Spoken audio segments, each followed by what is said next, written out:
So I've got Rob and Jared here with me today. They were at Ford, and so they're going to be a part of this panel. What I'm going to say is that if you can go next year, it's on July 10th. Do not miss it. I would say it's probably the most impactful event, not just in the industry, but just it's not a mortgage event, by the way.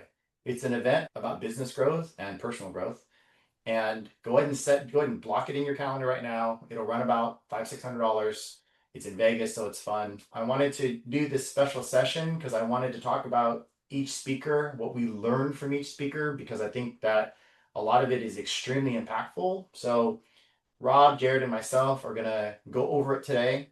I'm gonna be honest with you. I made some slides. I made 71 slides. I don't even think we can get through the whole thing. I know. I don't even think we get through the whole thing. And Rob and I agreed, instead of trying to get through the whole thing, let's just go as thorough and as deep as possible. And if we have to have a session two, we have to have a session two, right? We want to make this like good and meaningful for you. Okay, so let's get going. So what's the whole concept of Ford, first of all? It's just that, it's in the name. And I think it's the reason why a lot of you are in this particular coaching group versus other coaching groups, is that we want to look forward to the way the industry is going, where the industry is moving, all industries, by the way, where the world is moving. So there were a lot of conversations about AI, for example. There's going to be a lot of conversations about social media, about content. One thing about the mortgage industry is we're actually far behind other industries when it comes to marketing and sales, right? Would you agree, Rob? Jared, we're just behind, right? And so when you go to Ford, you start to realize, holy crap, look at what the world is doing when it comes to marketing and sales, and we need to catch up as an industry. So it was a really star-studded event, because for those of you that watch the rest of the world, you can see some big names. Christo, Dan Martell's. The surprise speaker was Cody Sanchez. She absolutely blew my mind. She's one of my favorites now. I listen to her podcast right now. I think it's called The Big Deal. Last year, Alex Hormozy, Gary Vaynerchuk. So this is a legit serious event, and we had so many takeaways from it. Neil, for those of you that don't know Neil, I think that Neil himself is an extremely inspirational story for all of you. He talked about in 2019, I think it was about 2019, when he went to a Gary Vaynerchuk, and I don't have any photos. Maybe Lindsay, you can find some older photos of Neil when he looked really nerdy, like 2017, 2018. Like, he was a total nerd, Poindexter looking originator, super introverted. He went to a Gary Vaynerchuk event, and he actually paid Gary $10,000 for a personal session. I think it was like $10,000 for a 30-minute private session, because he was just like, I want to move forward in my business. What do I do? And back then, 2018, I think Jared said, oh, there we go. Okay, so here's a photo of Neil back in 2018. It's a little bit blurry, but Mr. Nerd, literally, he's doing so. So Gary Vaynerchuk said, you need to go out there and you need to do events and you need to put yourself out there.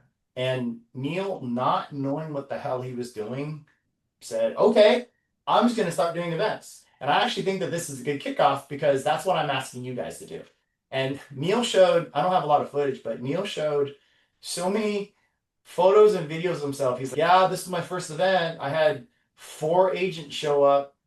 I had 2 agents show up because I only had invited 50 people.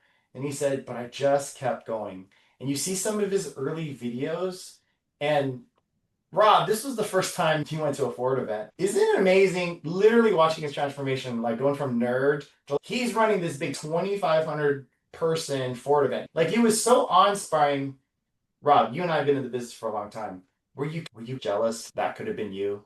Honestly, because I was. Maybe not you, but you know what I'm saying? Look at what this guy has done. Like, as far as putting. Yeah, and I think the funny thing is, I think you and I would both say that there's a part of Neil that's humble. There's definitely a part that's not, but there's a part of Neil that's humble. And one big takeaway that I think is that the phrase that we've all heard, "act as if." I think that when he first said, "I'm going to do an event," it was like, act as if I've done one before. Yeah. And then whether that event was fantastic or not, I think this was the 5th one or the 6th one. But the next one that you pitch, act as if the last one was fantastic. So I think that's one thing with Neil that I take away from him, is that in order to get there, he had to act as if. Now he's there. He doesn't have to act as if anymore. But Yeah. yeah, he's humble enough to tell you and show you the pictures to make him to let you laugh at him. This was a 2,500 person like amazing event, and there was a fun, he didn't show it this year, but last year he showed a photo of him in a hallway with 10 realtors. And he said, I went to the realtor office and they didn't even give me a room. They put me in the hallway, but he just kept going. Let's be honest, guys. Put a yes if you've ever tried to do an event, right? And I'm going to put yes, where you felt embarrassed because you felt it was a failure. Like people showed up, you didn't look great. It was just like you felt awkward, right? So everybody's been there, guys. Like, absolutely. My very first time speaking, I put on my very first event. I didn't even speak. I just had to introduce my speaker and I froze. I froze for 10 seconds. And I want you to count to 10. That's long how I froze. My speaker friend said later on, I wanted to run up and tap you in the back so like noise came out, right? And so that was the huge thing. That was a huge thing with Neil. So as far as some of his takeaways, he said, just build the shitty version first. It's like no matter how much you try to make it perfect, it won't be. Like, get used to being shitty, right? Just get used to being shitty because it's going to get better. And I think a lot of his, I'm not scared to be shitty, that's a huge attitude, right? I think I see this quote all the time. Jared, you probably see this quote. But if you're going to be successful, there's two things that you have to get used to. You have to get used to looking shitty, and you have to get used to people not liking you. Okay? Give me a yes is if you have a problem with looking crappy. Okay? Do you have a problem with looking crappy? It's an ego problem, right? It's not only an ego problem, but it's fake. And here's why it's fake. It's fake because I'm going to tell every single person here, if you guys quit the industry today, no one's going to give a shit about you. No one's going to care. No one's going to remember. I'm sorry to say. Okay. I might care. I'm being real. Like, I might care depending on how close we are. Right. Because who really cares in your life are the 5 people that are most important to you. Right. Like your closest circle of friends. This is just the mortgage industry and agents. Like, we have to get over that. That was the thing about Neil. It was just like a really impressive lesson.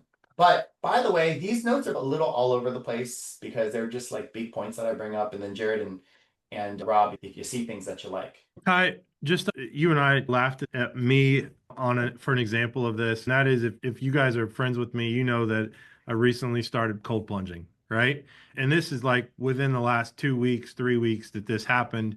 And to what Kai's talking about with putting out that version first, I posted one of my first cold plunges and I'm a big guy. Jared, am I a big guy? I'm a big guy, right? Surprisingly, you surprised me how big of a dude you were. I told Kai, I So, was like, all dude, right. he would beat my ass. All right. No, so Kai, that's the second one, right? Yeah. When we talk, okay, right there, that's a huge difference. I post that one, and even Kai's like, dude, do you care if I say this on your comments? You look like Donkey Kong in a barrel, right? And that was not my intent, but it got tons of activity in comments, which I think is why Neil says to do that, right? It doesn't matter, but then it gives you the ability to follow up with the correct one. Because if I had posted the second picture first with the water up to here, showing everybody that I fit in the barrel, I wouldn't have got all those comments and jokes and whatever. And I can laugh at myself and say, yeah, I should have done that. But still, I got tons of feedback, which is ultimately what helps the algorithms to work. So a lot of what Neil does is that he's a content creator, and Ford is about helping people create content because he just believes that when you create content, you attract more and you attract bigger, right? So this is a lot of KMPC methodology. Like, this is an attraction model. So we're not chasing. Sales is chasing, prospect is chasing, creating content, marketing is about attraction. So if you guys struggle with your content, one of the things that Neil says, because he's going to give us some ideas, is build in public, right? So that's what Rob is doing. He's building in public. In other words, he's showing people the journey. He's documenting the journey. Okay. So let's just say that you want to throw an event for an agent, right? Instead of making it perfect and waiting for that moment and then throwing up that Instagram reel that says, hey, everybody, next week we're going to have Lacey Newman, renowned real estate coach, that's going to provide you this value service. Document the process along the way, right? So have a camera and just say, hey, it's Kai McBride. I'm working on something really exciting for my agents. I'm hoping to get a guest speaker. I don't know who it is yet. I'm going to keep it a little bit secret. Stay tuned, right? That's one piece of comment. Another piece of comment is like, hey, it's coming up. I finally figured out who the speaker is. Anybody know who Lacey Newman is? Don't have the date yet, but man, I'm so excited because I just met with her. And then have a Zoom meeting where you're talking to Lacey. Hey, I want to do this. I want to do that. I want to do that. Take a little clip and say, this was a 30-second clip about how Lacey and I are like really excited to bring that agents. So you're creating the hype coming up to your event. So I'm looking at guys like Madden and people that have done events before, and even you, Jared, create hype coming up to your event, like document that because they're going to be just as interested.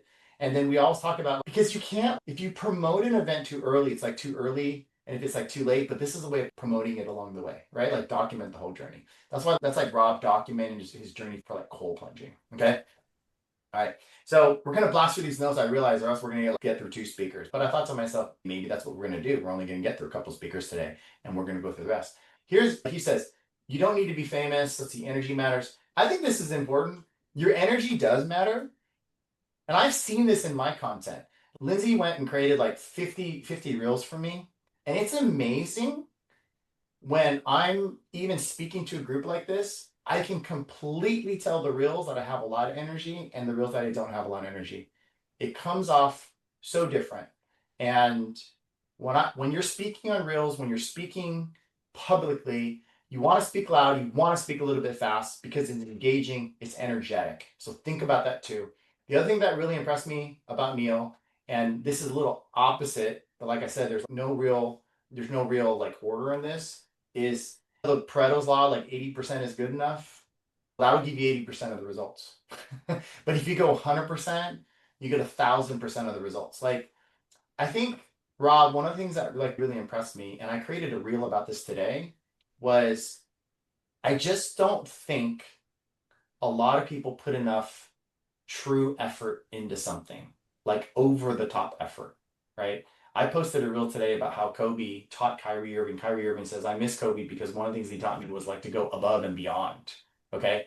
And how impressed were you by just with Forward, like the whole event and how it was put together, right? And so what I'm saying is that the result doesn't need to be perfect, but you guys have to put over the top effort in making this happen. A lot of you are guilty of doing an event for the first time, and did you really put over the top effort? Over the top effort to make it happen. Okay. And if we put over the top effort, like I said, I didn't know what to get at. Even creating this today, I made 71 slides for this. We're barely on slide 3. Okay. But I was just trying to get a little over the top. Okay. A couple other takeaways. One of the things that he said, which was really cool, was he started talking about this. So he started talking about like the mix of things that we can do to market. Instagram content, email, online events, in-person events, attract the best. And he did place a huge emphasis on email. So everybody put in the chat which one of these you're doing right now of all these events. And one of the things that he did say is he said, I don't try to do them all. I focused on one, and then I went to the other, and then I went to the other, and I went to the other, and then I went to the other.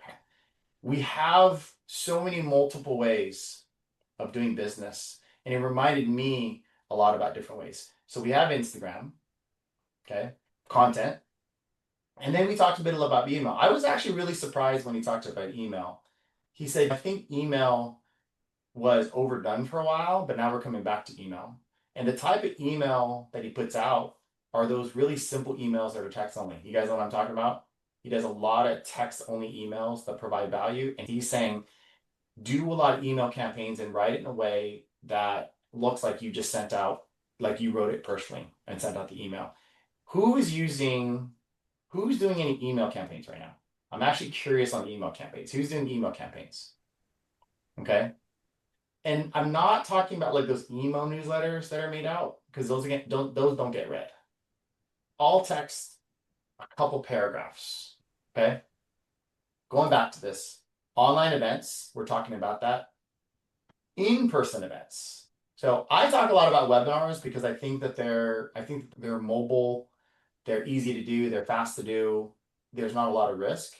But who here has done an in-person event? Because in-person events really get a ton of traction. Now, when it comes to in-person events, here's what I'll say that I think is important because Neil talked about this. don't just think a class, okay? Like a mastermind.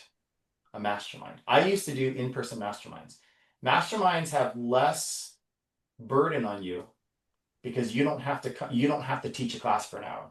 It's let's get in a room and let's talk about these topics. If you did that with a group of agents, if you did that with a group of business partners once a month and you just had a monthly in-person mastermind, you would bring a ton of value. You would bring a ton of value.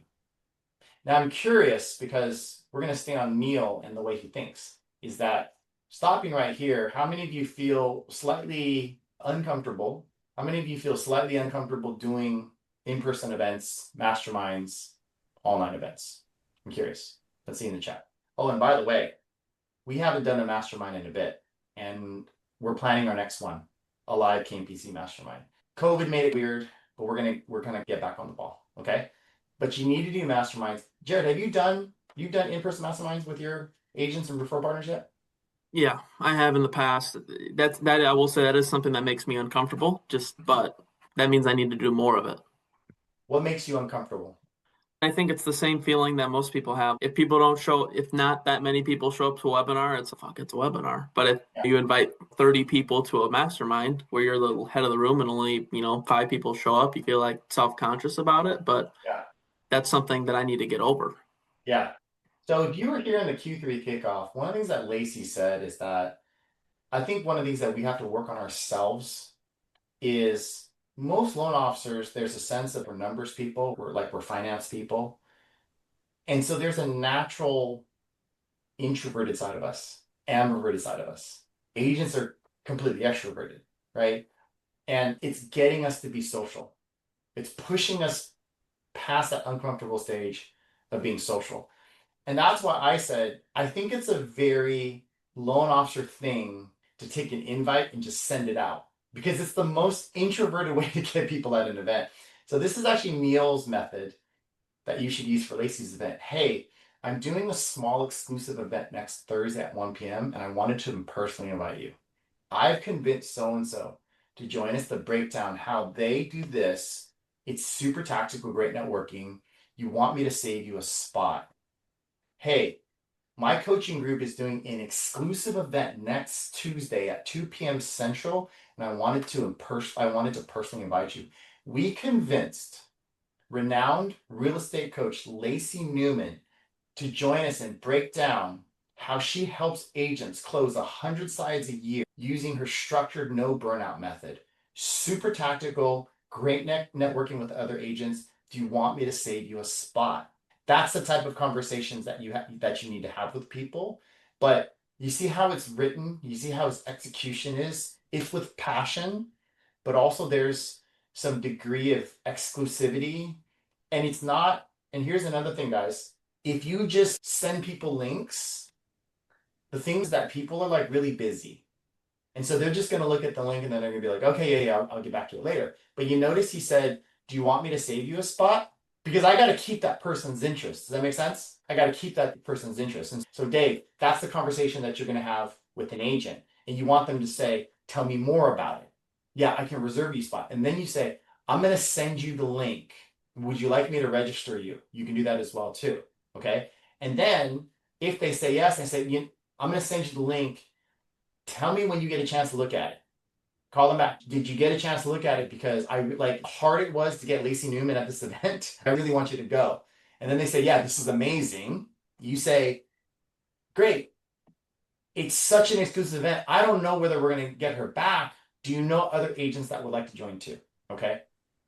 And that's the type of interaction that we need to have. Oh, this is, by the way, let me back up. This is the email. He likes to keep it really simple. When he does the emails, it's like a quick tip. Hey, here's a quick tip. Okay. Quick tip to your agents, like a lot of text. Okay. So going back to that. All right.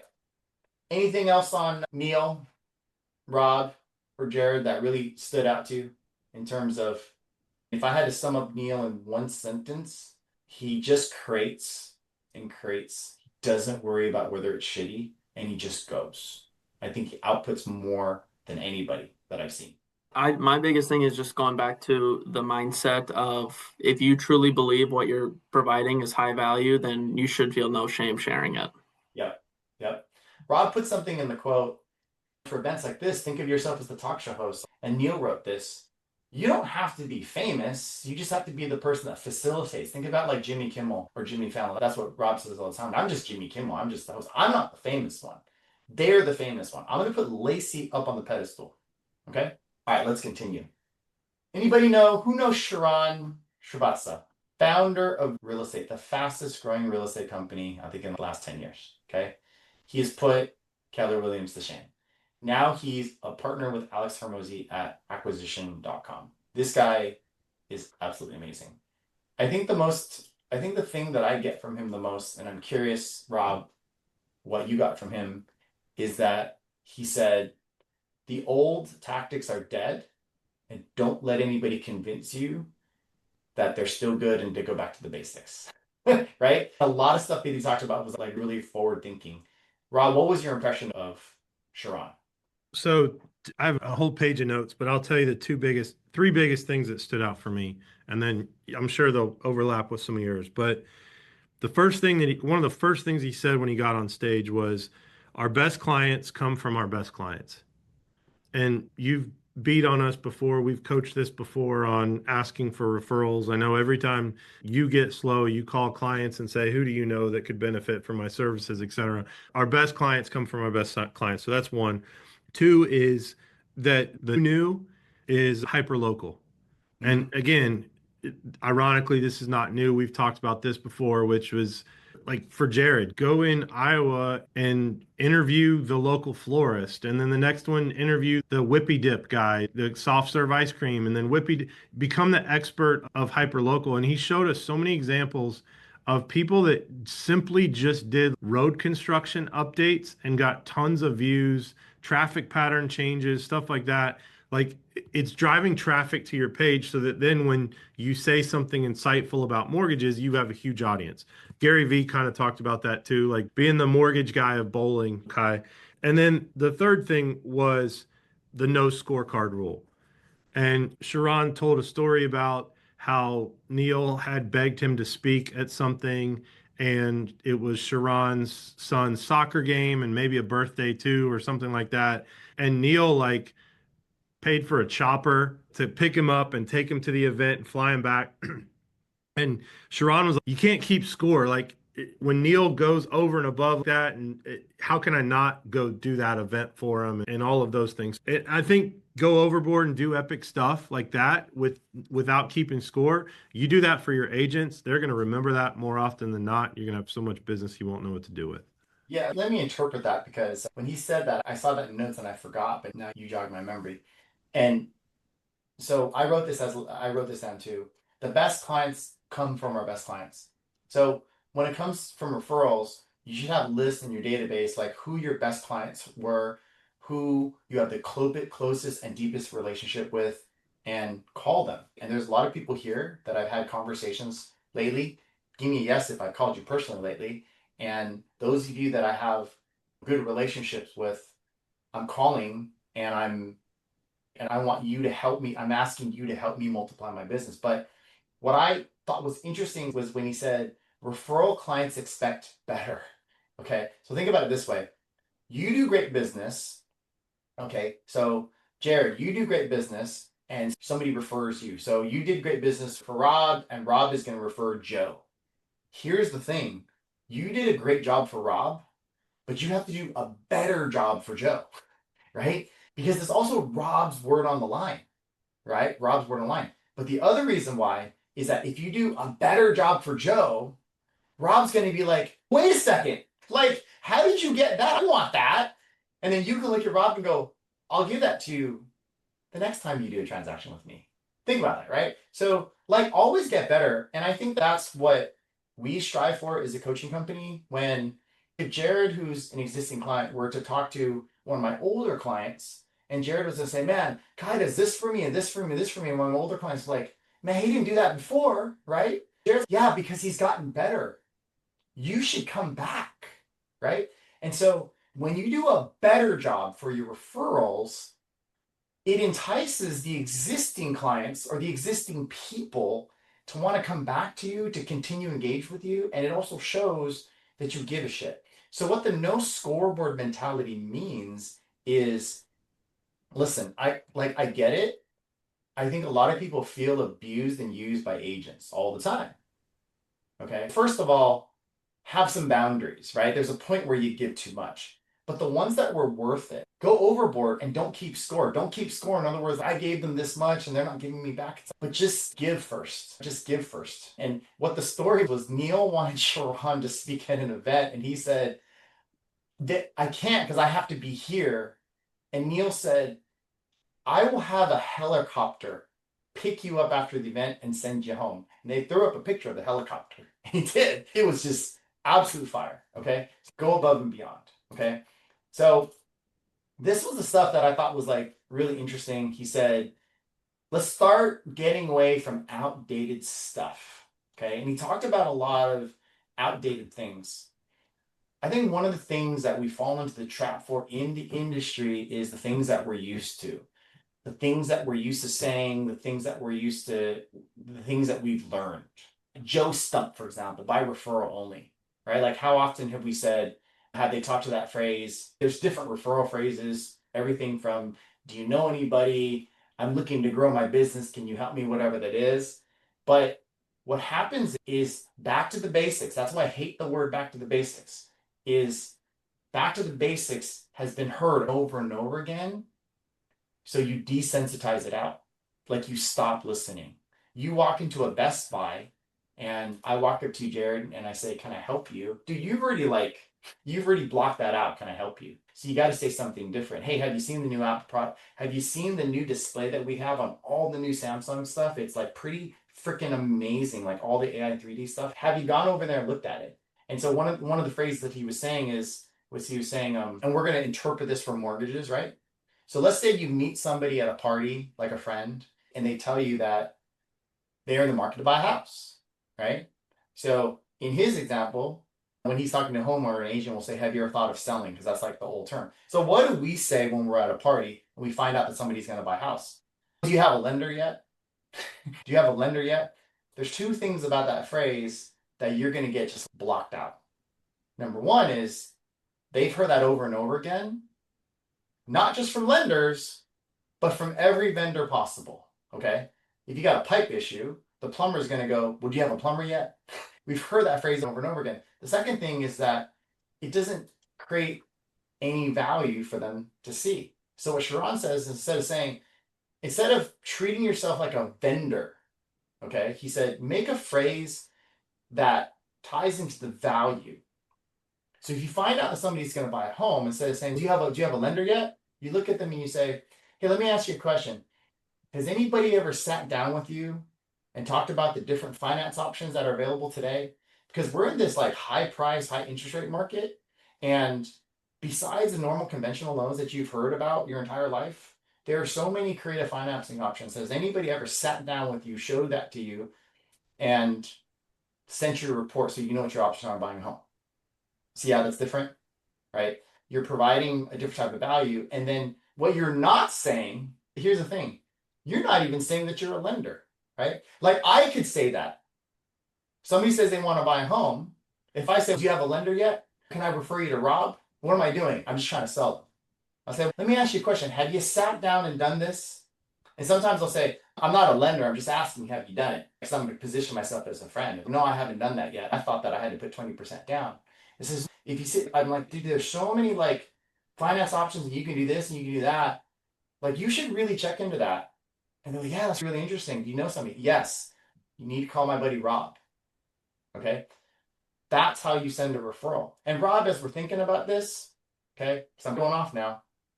How many of you, put this as a yes, how many of you actually sit and talk to your agents about how to refer you? How many of you say that? Or we talk about, remember, that's some age-old stuff. If your agents don't know how to refer you, they won't refer you. If you're wondering why agents don't refer you, it's because you haven't sat and talked to them all. How many times has an agent said this to you? I gave somebody your name literally before this conversation. I had somebody text me and say, hey, I just want to let you know I talked to somebody about you. They might be giving you a call. What do you mean might be giving you? What do you mean might be giving me a call? This is what I said. I said, hey, can you do me a favor? Could you send us a group text and introduce me? And that's what I tell people. Anytime you want to refer people to me, send me a group text. So it's also training them how to do it. And Ron was really cool about this. He did this really funny thing and he told his agents, he said, stop doing, because there's a bunch of agents in the room. He said, stop doing the just sold posts. It was really funny. He said, can you imagine if Taco Bell did that? Just sold another taco. Right? He goes, it looks really stupid. He says, stop. He says, stop doing those posts. So what he did was he told people, he said, this is what Rob said, hyper local. So what he does is instead of saying just sold, he showed a lot of content where the agents treated it like a newsreel, right? Hey, just a weekly report of what's happening in the Cincinnati market. Home sales were like this, home sales were like this, and in recent times I've sold these properties, and it made it interesting, like you were just watching the news. And so Sharon was saying, like, you have to shake up how you talk to people because they're so desensitized by that. So desensitized by it. He has a reel that says anybody who goes back to the basics, why would I do that? I don't want to live 20 years ago. This is 2025. Okay. Brian Miller's great. We got a lot of him on that too. Yeah, Kai, I put that in there just because we talked about going back to our agents of how we want to be referred. Yeah. And yeah, that comment, that quote had a little bit different context to it. Yeah. But if they don't know how to talk about us, they won't. They'll just say, Jared's my loan guy. Oh, yeah, that's right. Now that I'm reading it, Brian Miller, which we're going to talk about later, is I want you to think about it this way. I want you to think about every past client that you have, every agent that you have. I want you to think about, first of all, how you would like to be referred. Okay, so let's go ahead and put that in chat. How would you like what? Let me put it this way. Let me put it this way, a different way. What would you like people to say about you? Okay, what would you like people to say about you? Okay, I'm going to give you an example. As a coach, I'm hoping this is what people say about me. This is what I'm hoping. If you're frustrated with the mortgage industry, and you've been doing the same thing over and over again, you need a new lens on the industry.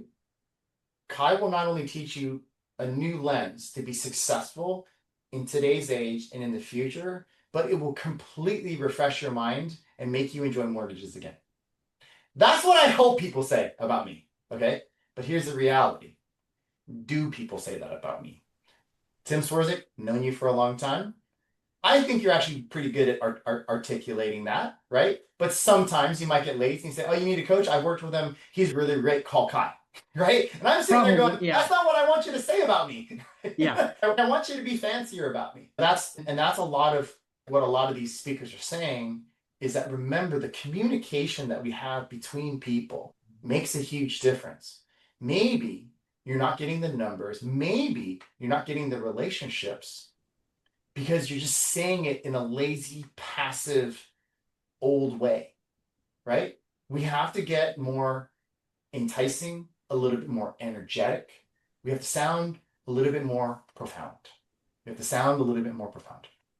This was actually something that was really interesting. Again, jump to different things. Sharon, this was really fascinating, his sequence of content. And I'm going to say sequence of anything that you do.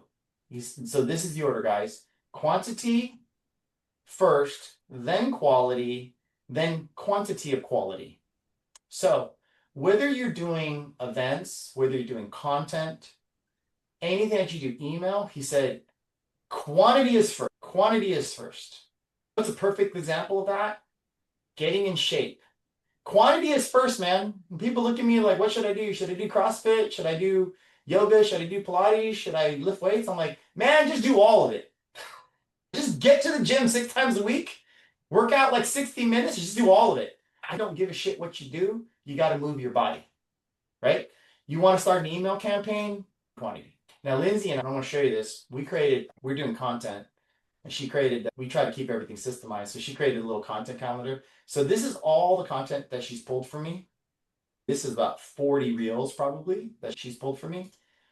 And because my whole thing right now is I'm just going to go quantity. I'm going to post the reel every single day. And for those of you that follow me, you're starting to see my reels. I'm going to tell you the truth. I don't like some of them. They weren't edited properly. I sound funky, but something about Sharon's voice is ringing in my head. You ain't there yet, bro. You got to do quantity first. You have to prove to yourself that you can post the reel every single day. Because who here is guilty of doing something really good and then stopping, right? Who's here is guilty of doing something really good and stopping?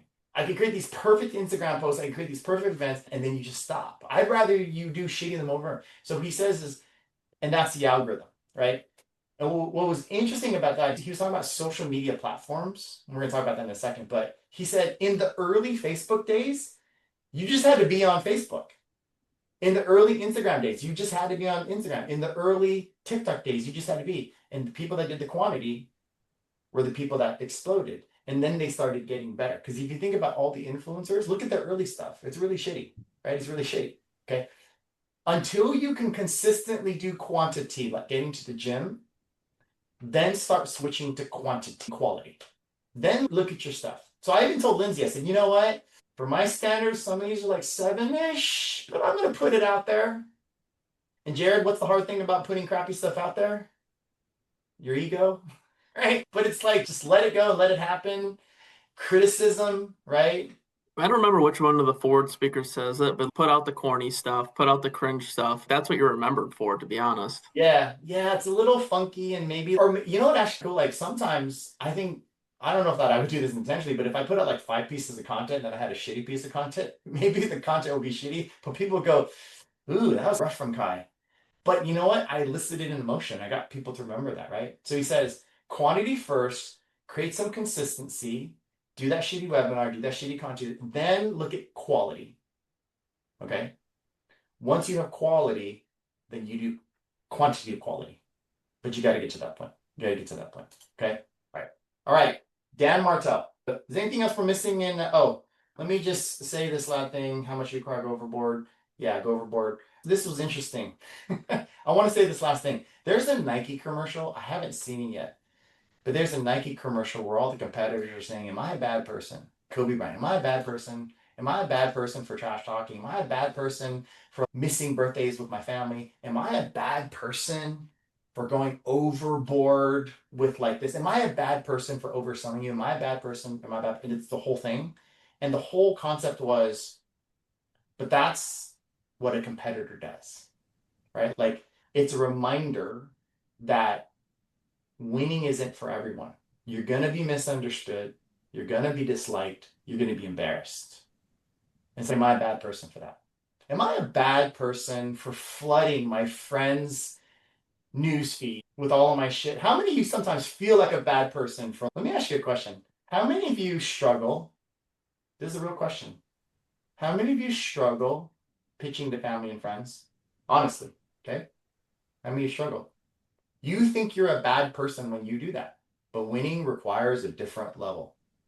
Do you think winners give a shit? By the way, network marketing is a perfect example. You know those people that like excel at network marketing? Do you really think they give a shit that they're going to tell all their friends and family like to buy the stuff? They're relentless, right? And so that was that whole commercial. If you want to get to another level, you have to change your mindset to think like that other person. And we're going to talk about this with Sade, but you can hold yourself back, okay? Dan Martell. I was thrilled when I knew he was one of the speakers because I've been listening to his podcast for a while. And I think I've asked a lot of you. How many of you listen to Dan Martell? How many of you listen to Dan Martell since I've talked about Dan Martell? Okay. Dan Martell's main thing is how to buy back your time. Okay. Dan Martell is a 9-figure guy, 100 million or more guy. After listening to Dan Martell, even before Forward, after listening to him on his podcast, and I actually created an Instagram post on this, there's 2 things that I've learned from ultra successful people. And I'm going to show it right now. There's 2 things that I've learned. 2 things that I've learned. One, they only focus on what grows their income. They delegate everything else out. They don't do all the shitty work. Okay. Somebody posted in Brokers Are Best yesterday, and it was actually a really interesting post because somebody said, at what point should I hire an LOA? Rob, what do you think my answer was? Unless you saw the post. At what point should you hire an LOA? Yesterday. As soon as you can. As soon as you can afford it. Every single person here, Jared, we've had a lot of one-on-ones. Sometimes it's on the bench, should I hire an LA? As soon as you can afford it, because otherwise you're wasting time doing loan work instead of originating. You're wasting your time. And you know what's funny? There's going to be leaders in your organization that are going to tell you, you don't need an LOA. You can do all the work yourself. Listen, I don't need to hire a mover. I can move shit myself too, but I'm not in college anymore. I'm 52 years old and my back hurts. I'm not going to do that, right? Anybody that asks me to help them move, I'm like, dude, are we in college again? I can do it myself, but I'm not going to, okay? But that's the first thing. That's the first rule. And that's what Dan gets a lot into, is they don't waste their time doing things because of the opportunity cost. Now, some of you, you have hired the LOA and you're like, but I did hire the LOA, Kai, and now it's just an expense, right? So Jared, I'm going to semi-coach you. What if you hire the LOA, you take on a $4,000 expense and your income doesn't go up, okay? So you listen to rule number one, but what's rule number two? Rule number two is if they're not doing what they're not supposed to be doing, that means they are doing what they are supposed to be doing, and they do it fast. No overthinking, no waiting for perfect. They go quick, smart decisions, go. Okay? How many of you have, I'm going to say it yes, but how many of you have not fully leveraged, how do I say this? Fully leverage your free time. How many of you not fully leverage your free time? Like you have this LOA, but like now you're micromanaging the LOA, right? You have a processor, you're micromanaging the processor. And so you brought on this expense, but you're not doing what you're supposed to be doing, which is originating more business. And that's the trap. But that's why that's rule number two. Rule number two is if you hired somebody to take care of the little shit, you have to promise yourself that you're going to do the big shit and you're going to do it fast and you're not going to overthink. Because if you're helping your assistant, now you are your assistant's assistant. Okay. So Dan talks a lot about buying back his time, and a couple of points is you do not hire people to grow your business. You hire people to buy back your time. So he talks about this loop, which is really cool. It's like the audit loop, right? So you have a pain, okay? So then you audit the pain. Like, where's this pain coming from? So Vicky's going to say, I keep jumping in my file, so I'm going to audit it. Okay, what am I doing? Like, why do I keep doing this? What am I doing? You audit that pain, and then you transfer it to somebody else so they can take the pain away from you. And then you fill up your time now with high leverage work. Okay. Now, transformational leadership. This was huge. Okay. Everybody give me in the chat, give me a yes or no if you have an LOA. Hang on. Okay. Give me in the chat if you have an LOA, a processor, a team member that you micromanage sometimes. Everybody's micromanaged somebody. Transformational leadership is huge. Okay. This is actually why, Peggy, thank you for admitting it.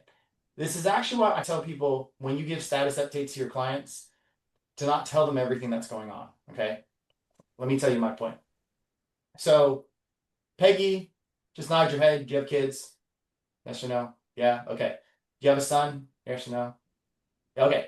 I'm going to use your son as, I don't know how old your son is, but when your son was 10 years old, there's probably some point in time where you looked at your son and you said, hey, son, go clean your room. And what happened? You walked into his room an hour later and it wasn't clean. And he said, your room's not clean. And I cleaned my room. And he said, no, your room's good. Do you know why? Because what did you tell him? To go clean your room.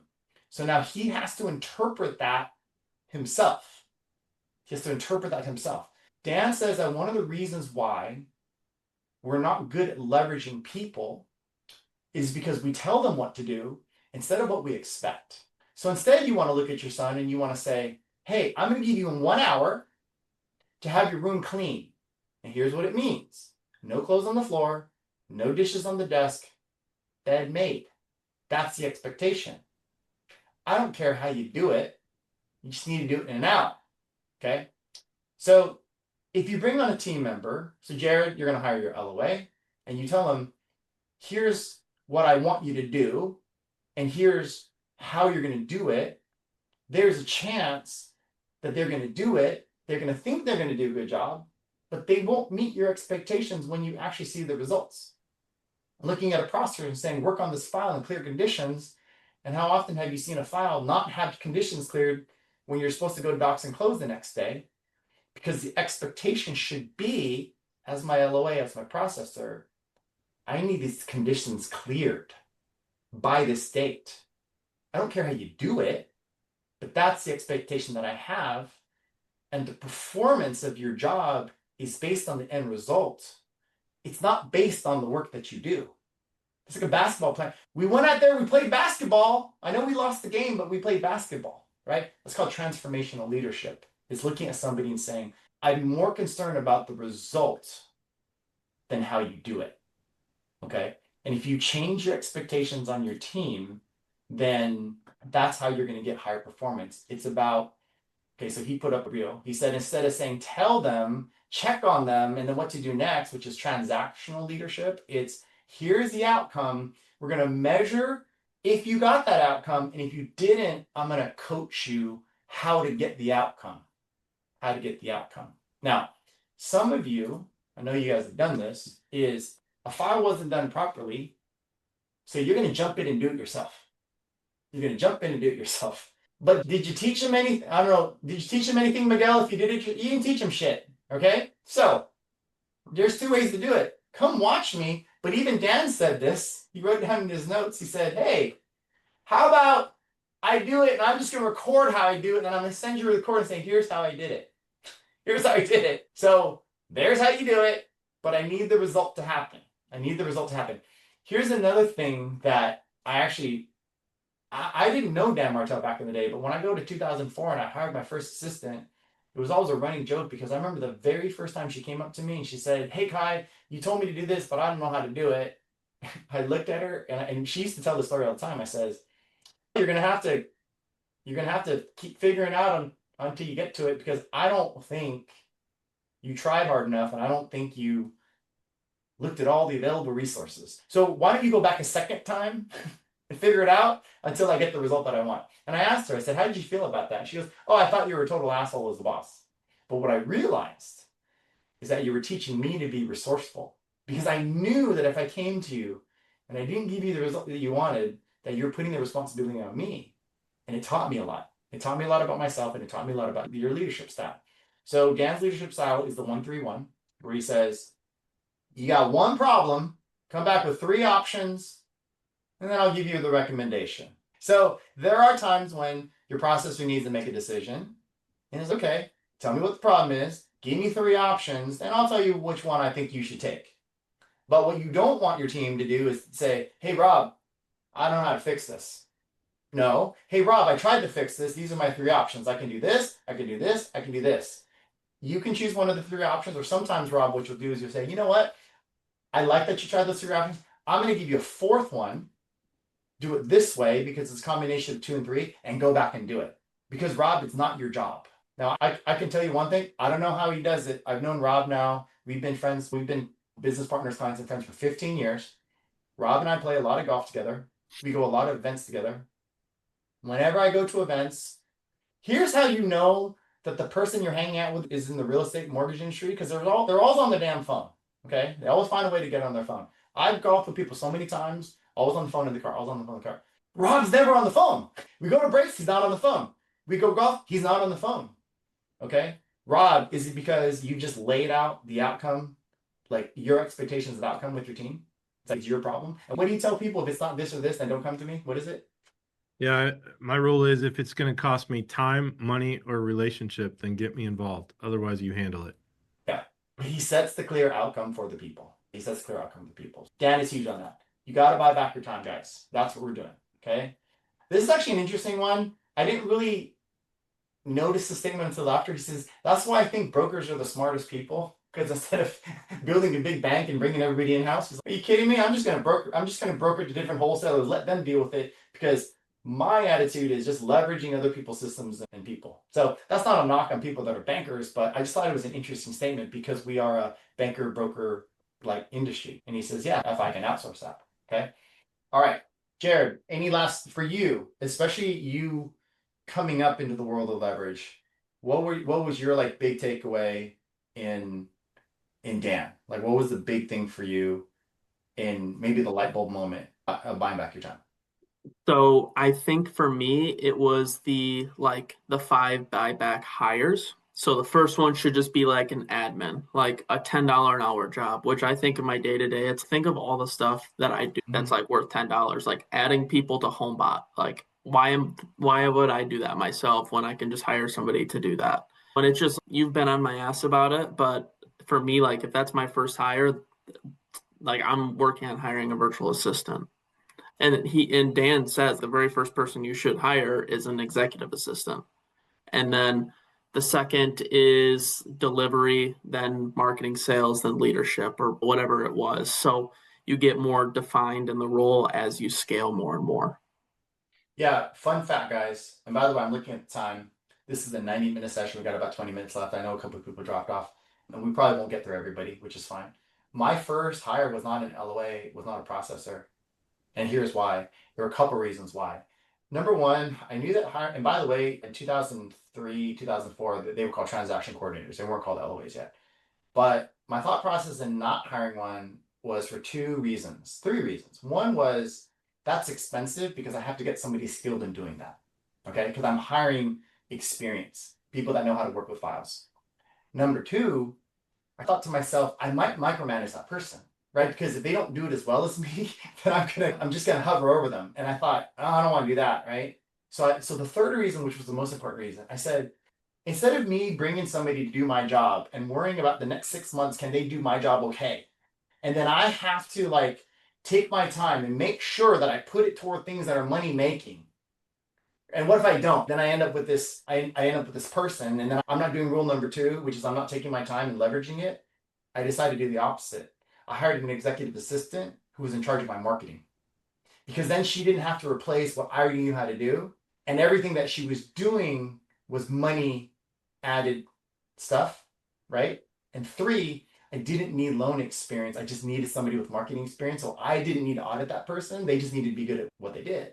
And so what I'm saying is that a lot of you, when you're thinking about your first hire, doesn't have to be a 45. Because think about it this way. What are you not doing? You're not doing your marketing. Why? Because you're stuck in your files. So you have one of two choices. You can get somebody to take care of your files so you can do marketing, but there's a fear that if you do that, you're not going to do marketing. You're just both going to work on your files. Or why don't you hire? Because I think the modern originator today needs to have a marketing content social person on staff. Why don't you hire an executive assistant that can handle two functions? And you can get a lot of people out of college that will do this. They can be your executive assistant. They can answer the phones. They can work on your calendar. They can set appointments, everything like that. They can do all the little shit. But guess what? They can post Instagram reels. They can do all this stuff. Like when you look at Lindsay, she's my operations manager, and she does all the things that operations manager does. She does my accounting, she does my bookkeeping, she does my membership and everything else. But she also does my marketing, my reels, and my content. And so if she's helping me with that, it's actually helping pay her salary. Okay. So my executive assistant did the Tuesday calls, and she averaged 6 to 8 referrals a month. 6 to 8 referrals a month. That paid for itself. So if you're thinking about your first hire, think about that person being your first hire. Somebody that can actually help grow your business as well too, because it helps the money train go a little bit, and then you understand leverage, and then you can bring on your LOA. Okay, then you can bring on your LOA. Rob, any last comments on Dan? I think we're gonna have time for Sade to finish off today. And I think that was actually first day, and then we'll finish off this next one maybe a couple weeks from now. Any last takeaways? Yeah, real quick, and this is something that he talked about. I've already put this into practice here. When you start thinking about, and like for Jared started thinking about his first hire, etc. One of the things that weighs us down is how do we train that person? I don't have time to do this, etc. Dan was talking about this, and I made the notes like start Zoom recording either yourself or some of your other team members doing tasks. And then that way, when you hire somebody, you provide them with those Zooms so that they know how to do it. So, like in my situation, I came at this a little bit more from a fear mindset in that some of the tasks that my staff does, I don't know how to do, or if something happened to them, etc. So I've had people that recorded how they did payroll. I've had people that recorded how they disclosed a file. I've had people record how they basically ran NMLS reports, et cetera. So that was just one thing, not something he specifically said, but in terms of training somebody that for things that we shouldn't be doing, just record yourself doing it and then hand it to them and say, here, you do this from now on. Yeah. Yep. Guys, I think the biggest thing, and I've had conversations with Jared, is I don't think you want to pigeonhole yourself as a salesperson, especially people say, I'm not really a salesperson. If you're not really a salesperson, then what are you?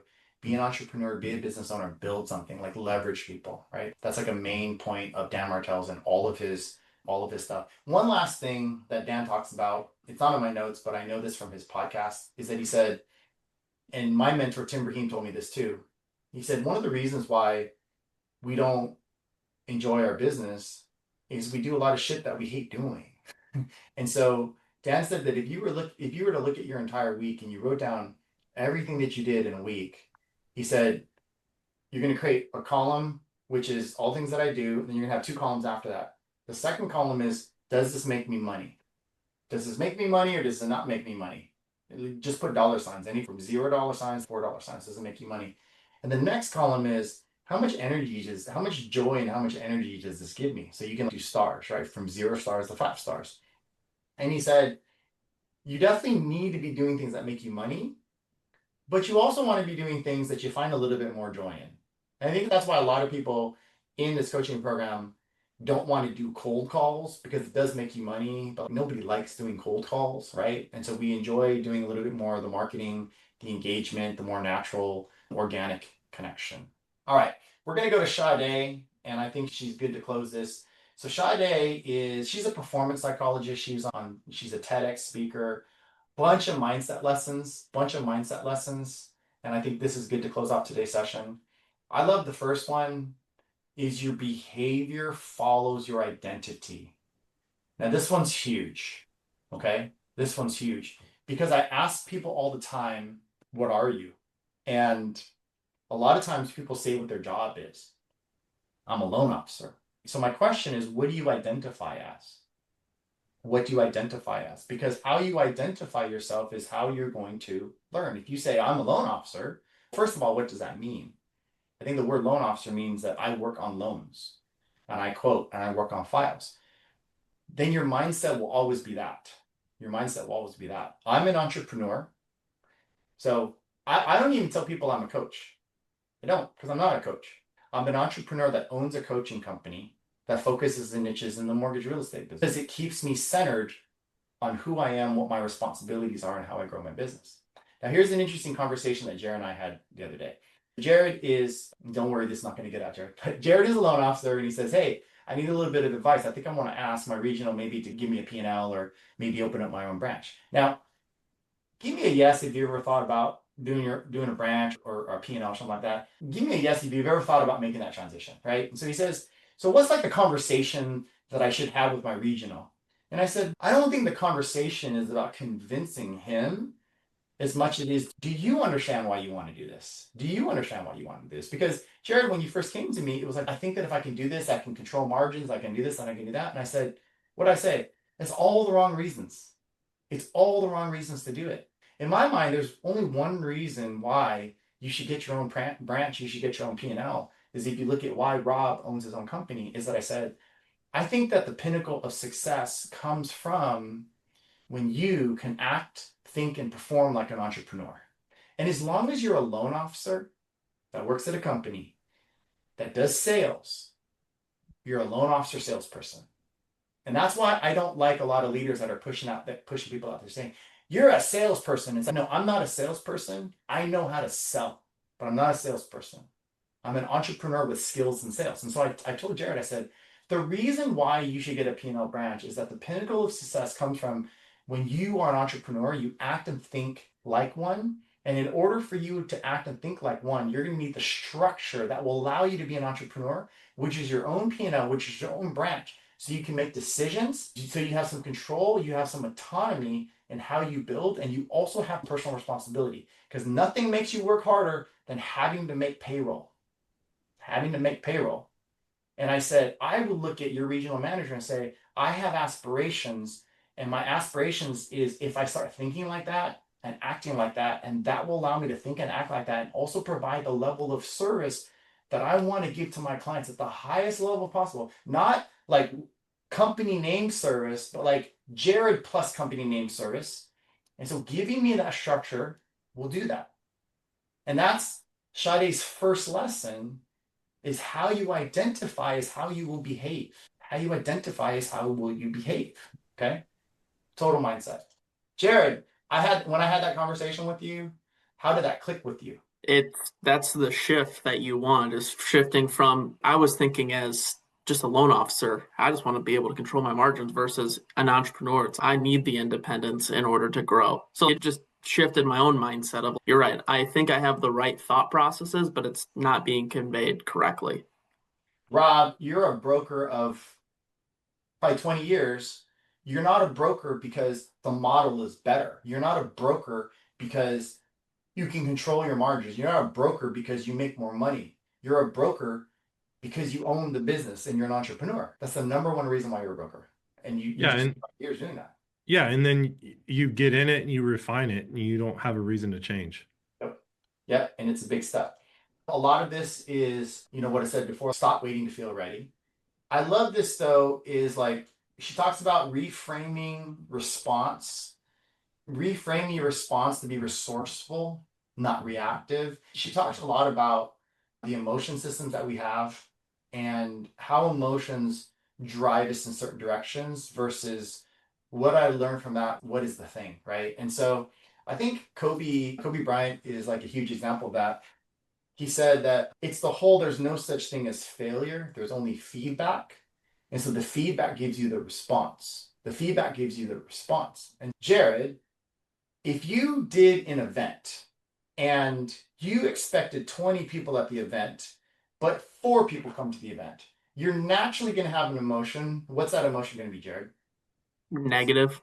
Negative, disappointment, whatever. Now, when you take that emotion and say, what did I learn from it? Let's just say it's a real example.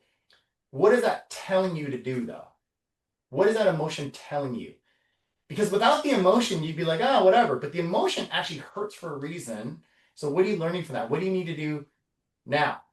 You had an event that only 4 people showed up. What are you thinking? What actually needs to happen is to put more energy into those 4 people, make it a better event. Like, I would think, like, those motherfuckers who didn't show up, like, they should regret not showing up. Yeah. So that's one, right? He's just taking the positive energy. He's saying, you know what? I'm just going to make it the best for these 4 people. Post event, you're going to say, hey, where did I misfire? Not what did I do wrong, by the way, because your language is important to how you talk to yourself. When you say, what did I do wrong? You're placing blame, you're placing guilt, you're putting a negative connotation versus where did I misfire? How could I do that differently? That's where, hey, maybe I should have done Neil's personal invitation script a little bit harder. Maybe the event invitation wasn't very good. Maybe the event wasn't very good. Maybe the speakers wasn't very good. But you want to say, how do I fix that? I love Kobe Bryant, obviously, because I got a Mamba mentality. But he said one time, he said, I want you to understand that when you fall down, you got to get up and keep walking. You have to. He says, but I don't think what people understand is that when people win, they have to get up and keep going. One of the biggest lessons I learned from Kobe is he said, it's not only hard to get to the top, it's just as hard to stay at the top. I posted an Instagram reel. It's one of my favorites on the top. It says, the mindset of being number one is constant because you can lose the number one spot as much as you can gain the number one spot. So in other words, everybody has a chance to be number one. Everybody has a chance to be number one. And here's the thing about being number one. Okay. Jared, let's use this as an example. To be number one, we don't have to think about the result yet, but you just need to be number one today. So Jared, I want you to think about, if not a competitor, maybe even John Cornish, who you admire. Okay. John Cornish is like number one. John is balling. I think John did 400 units in 2024, which, like he said, was the best year of his career. John's one of my coaching clients as well, too. He says, I cannot believe I did 400 units in 2024. Would you agree John's number one? Okay. So, Jared, let me answer this question. What do you think John's doing just today? What do you think he's just doing today? Right? Talking to his relationship. You want me to answer that? I'm asking, yeah. What do you think? Okay. Yeah. He is reaching out to past clients 100%. He's calling past clients for birthdays. He's not spending a lot of time in Encompass, if at all, today. And I know this guy, talked to him today. And gonna make content for social media. Like, it's, for him, he goes back to the basics. That's what he's working on. But he also has a team member that's helping him with business development. But his time is spent outbound all day. So if you want to beat John and you want to be number one, first beat him today. You know that's what he's doing. For me, to beat John today, and I have notes. So I have on my notepad, reach out to agents to invite people to that class. If I can get 25 to 35 messages, calls, videos, whatever, to invite people, that would, to me, that is a win. That's going to beat 95% of loan officers, probably across the country. So I want to ask everybody a question. What is your main competitor, or maybe someone you admire? Okay. What are they doing today? What do you think they're doing today? I want everybody to write that down. Okay. Miguel, Joaquin, Tim, Peg, everybody. What do you think they're doing today? What do you think is, Devin, what do you think is a great day for them today? Your main competitor, they're better than you, somebody you admire, what are they doing today? Everybody take a second and just write down one thing you think they're doing today, either in quantity and quality and something. What do you think is one thing that they're doing today? Chris, everybody, Jen, give me an answer. What do you think that is something that they did today that is really important to their success? Okay. When I think about like my main competitors, I think about they're probably doing content. That's a big one, right? They're probably doing content. They're probably interacting with somebody important, whether it's a Dave Savage or somebody who's like upward in the ranks to get them more exposure, right? What's up, Jared? I saw Jeff Simper's podcast, and I think this kind of where you're going with this. He had a gal on that I just aim to talk to one new person that I've never talked to every single day. Because if I can do that, then my business I will win 99% of the time. Yeah. So I like a lot of these answers. There's prospecting, but they're talking to an agent. They're working on their sales process. I like Chris's answer because a lot of Chris's answer is they're also working on their process and working on their systems, because you have to remember that I think Usain Bolt said he trained 9 years for a 4-second sprint. And so I said the content of this, but you know what my competitors are also doing? I bet you my competitors are spending maybe an hour or 2 hours working on something, learning something new, right? Working on a process, editing, whatever it is. You know what I also think they're doing? They're doing, because this is important, like psychologically, they're doing something embarrassing. Like literally, like Arjun, he's a friend of mine, but I admire him. Arjun is probably on the streets of San Francisco with his videographer filming something, and everybody's looking at him going, "What the hell are these guys doing? Are they influencers?" Some of us don't want to do it because we're embarrassed to do that. Oh, it's embarrassing walking down the street with a videographer because people are looking at me. Arjun doesn't give a shit, but that's what he's doing. So if I admire him, I should be doing that. Okay. So this is a cool list that Sade said. She said, if you want to unlock performance, there's 4 things that you think about sometimes. And how can we get past these 4 things? The first thing is, so it's acceptance, agency, autonomy, and adaptability. Okay. So the first thing is acceptance. Do I belong here? Let me see if I can find this. Oh, and by the way, she asked ChatGPT, if I wanted to sabotage somebody's success and happiness, what's the most effective way to do it? It said, plant a seed of self-doubt, and their mind will never rest. Plant a seed of self-doubt in your enemy's mind, and they will never rest. So the question is, are you planting a seed of self-doubt in yourself? You're sabotaging yourself every single day. So she talked about agency, and she said, can I do it? Can I do it? And I think when it comes to, oh, sorry, that's agency. Where's acceptance? Go back here. I don't know if I got acceptance. When you think about that, do I belong here? And she did say a quote. She said, the author of Eat, Pray, Love, she said, I didn't promise the universe that I would be brilliant. I promised the universe that I would write. And so the answer is, you do belong here. You belong here as a person that is trying to provide for yourself. You belong here as somebody who's trying to provide for your family. You belong here as somebody who's trying to add value to your business partners. You absolutely belong, because it's not about the ego and where you fit in the ranking. Okay. You belong here as a contributor. Okay. Then agency is part of it is, I don't belong here because I don't know that I can do it. And this is where it says, I think a lot of people quit early, and by quitting early, you're not learning, right? Because the journey is making the mistakes, and the journey is learning and making things better. I show it all the time, but I've got some old ass Instagram reels. I'm not going to find it, but I've got some old ass Instagram reels of really shitty videos. And Rob, you have a bunch of them too. Jared, you have a bunch of them too, like really shitty videos. But that's a process of learning. And so if you want to get past the can I do it, you have to continue to push and learn. It's the attitude. Okay. And then her third one is autonomy. Do you have the power? Do you have control and the power? A lot of this is resourcefulness. Okay. Resourcefulness is there's somebody, and somebody else said it. I'm trying to figure out, somebody earlier said that somebody else already has the answer for how you do it, right? So you have the power and you have the resources to get there. And if you think you don't, you just haven't asked enough people, or you haven't asked the right people to get there. And so what you have the power is, you have the power of the people around you that can help you. You don't have to know everything. You'll figure it out along the way. And then the fourth thing she says is adaptability. And adaptability is, depending on what feedback I get, I'm going to continue to adapt and stay ahead. But Shad, I love that he brought up a mindset coach, a performance psychologist, and I'd have to go through a lot of this. Oh, she talked about this too. This was interesting. She said, when you get to the peak of Mount Stupid, where you feel stupid, you drop into the valley of despair. But if you keep going, you learn, you become enlightened, and then you get to that plateau of sustainability where you continue to push, Okay. And so a lot of this is just, you got to keep going. You got to keep going. Got to keep going. Rob, anything to close off Sade and today's session? Mute? No. Mute. Rob, you're on mute. No, I think you hit the nail on the head. That quote that I just posted was actually from Cody Sanchez, but it applied to what you were saying. So every time you get lapped by people that are dumber than you, but work harder than you and take more shots than you.